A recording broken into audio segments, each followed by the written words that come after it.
Hi welcome to my channel. Andhra Pradesh రాష్ట్రంలో ఎన్టీఆర్ భరోసా pension గురించి అయితే అప్డేట్ రావడం జరిగింది.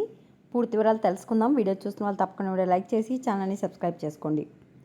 చూడండి, కొత్తగా 71,380 స్పౌజ్ పింఛన్లు అయితే జూన్ 12న పంపిణీకి సిద్ధం చేశారు. సో ఇక్కడ చూడండి, సామాజిక భద్రత పింఛన్ తీసుకుంటున్న భర్త చనిపోతే అతని భార్యకు ఆ తదుపరి నెల నుంచే పింఛన్ అందించేలా స్పౌజ్ పింఛన్ కేటగిరీ కూటమి ప్రభుత్వం ఇప్పటికే ప్రవేశపెట్టింది.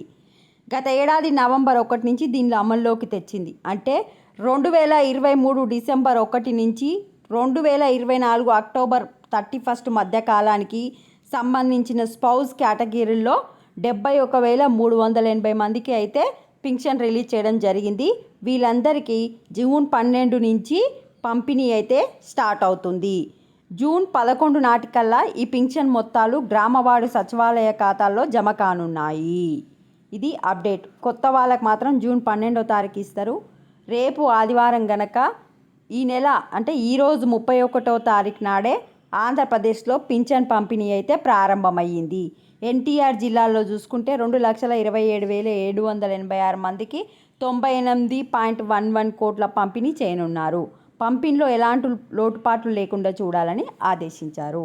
సో ఈరోజు ఆంధ్రప్రదేశ్లో పింఛన్ పంపిణీ అయితే స్టార్ట్ అయింది. ఎవరైతే తీసుకోకుంటే వెళ్ళి తీసుకోండి. కొత్త వాళ్ళకి మాత్రం జూన్ 12 తారీఖు నాడు రిలీజ్ చేస్తారు. వీడియోని లైక్ చేయండి. Thanks for watching.